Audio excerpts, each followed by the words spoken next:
તો હવે ફાઇનલ વઘારની તૈયારી. પનીર તો તળાઈ ગયું, જો થોડુંક હલકું બ્રાઉન થઈ ગયું. મારે કોઈને બનાવવું હોય કાચું પનીરનું શાક તો રેસીપી જોઈ લ્યો.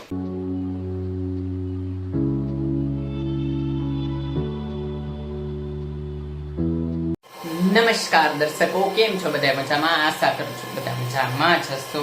અને આજે આવી ગયું છે પાણી, જો તો એમાં મોટરનો અવાજ છે જ વધારે જ થાય છે. દીવા બધી કરી નાખ્યા છે અને આવી ગયા છે ઓફિસેથી ઘરે. અત્યારે વાગી ગયા છે 7:45. નીતિનભાઈને આવવાની વાર છે.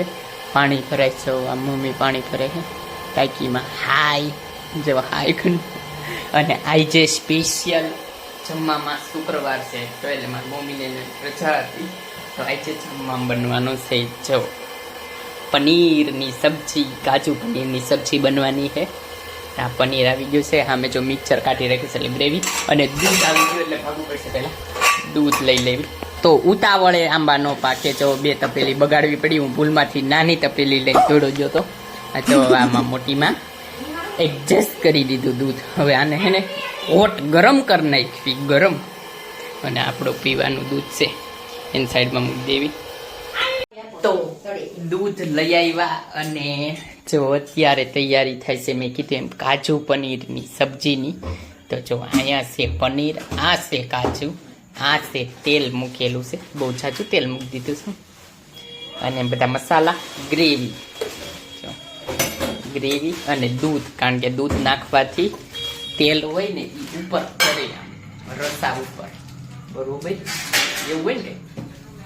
અને હવે તેલ ધીમે ધીમે ગરમ થાય, ત્યારબાદ વઘાર. મારે કોઈને બનાવવું હોય કાચું પનીરનું શાક તો રેસીપી જોઈ લ્યો. કા આખો મસાલો છે, જો કડી પત્તા ને એવું બધું છે. કડી પત્તા ને તેજ પત્તા, લાલ મરચા, પાપડ તરવાના. તો પેલા પાપડ તરવાના છો, પછી આમાંથી વઘાર કરવાનું. મેં કીધું આટલું બધું તેલ વઘારમાં જાય નહીં, પણ કેમ એમ થયું. જો પાછું તો પાપડ તો તળાઈ ગયા છે. અને અહીંયા જો પનીર હવે તળાવવા માંડ્યું.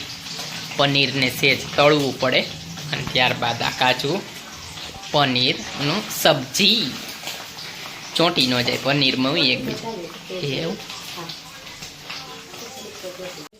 તો હવે ફાઇનલ વઘારની તૈયારી. પનીર તો તળાઈ ગયું, જો થોડુંક હલકું બ્રાઉન થઈ ગયું.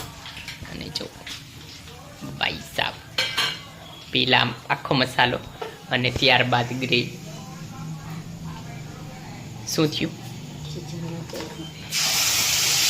ઓકે આખો હોય હતા. ઓહ મમ્મી, આ તો બહુ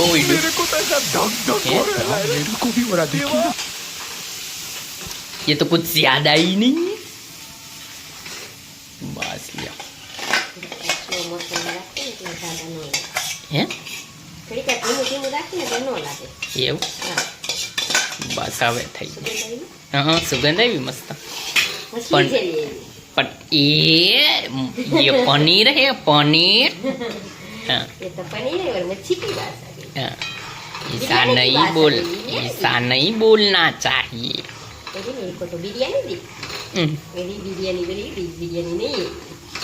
ये पनीर है, કાજુ પનીર. પણ આ જ્યારે મસાલો ખાતી વખતે આવે ને તઈ કેવડા, આમ તો જોવામાં મસાલો સારો લાગે, પણ જઈ આવે ખાવામાં તઈ થોડુંક એમ થાય કે ઓહો ભાંગી ગયું મૂળ. કા કેવું લાગે? તીખું તીખું લાગે.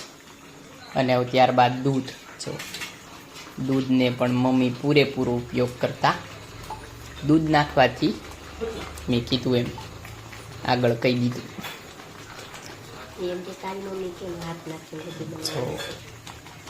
જો આ ગ્રેવી બનાવી, જો આ ગ્રેવી બનાવી હોય તો એ ડુંગળી, ટમેટા અને સિંગ એ હોય ને એને બાફી લીધું હોય અને ત્યારબાદ એને ક્રશ કરી અને આ ગ્રેવી બનાવી હોય એટલે થોડુંક પાકવા દેવું પડે એને. ત્યારબાદ હવે મસાલા બધા તો મસાલા બધા હવે ધીમે ધીમે આવશે. અને ત્યારબાદ પનીર ને કાજુ અને છેલ્લે આવશે ધાણા. પનીરના હજી કટકા કરવાના. કે છૂટું પાડવાનું છે, છૂટું પાડવાનું. જો હજી થોડુંક એડ મસાલો, અને આનો મસાલો નાખવાનો જ બાકી રહી ગયો ગરમ છે. કહો આવી રહ્યો એ મસાલો. No promotion. નીતિનભાઈની એન્ટ્રી ચેન્જ. જો કમિંગ જો દાયલા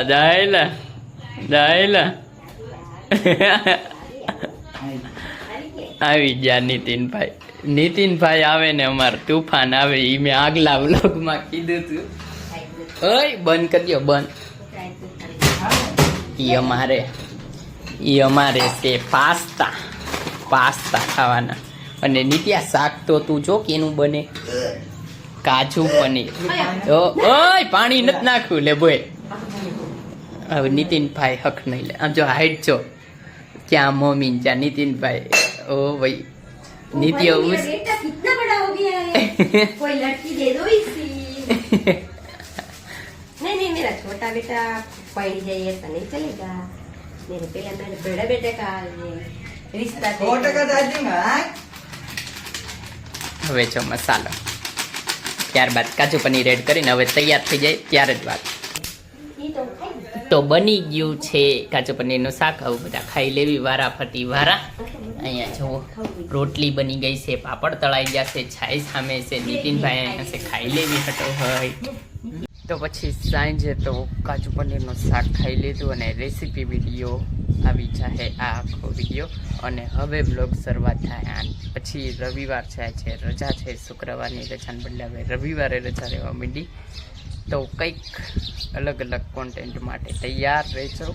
અત્યારે આ બ્લોગને એન્ડ કરી દેવી. જો તમને આ બ્લોગ ગમ્યો હોય તો લાઈક કરજો, શેર કરજો અને મારી ચેનલને સબસ્ક્રાઈબ કરજો. તો મળીએ આગળના બ્લોગમાં. ત્યાં સુધી બાય. અને હા, ખાવાનું પીવાનું મજાની લાઈફ. Bye bye.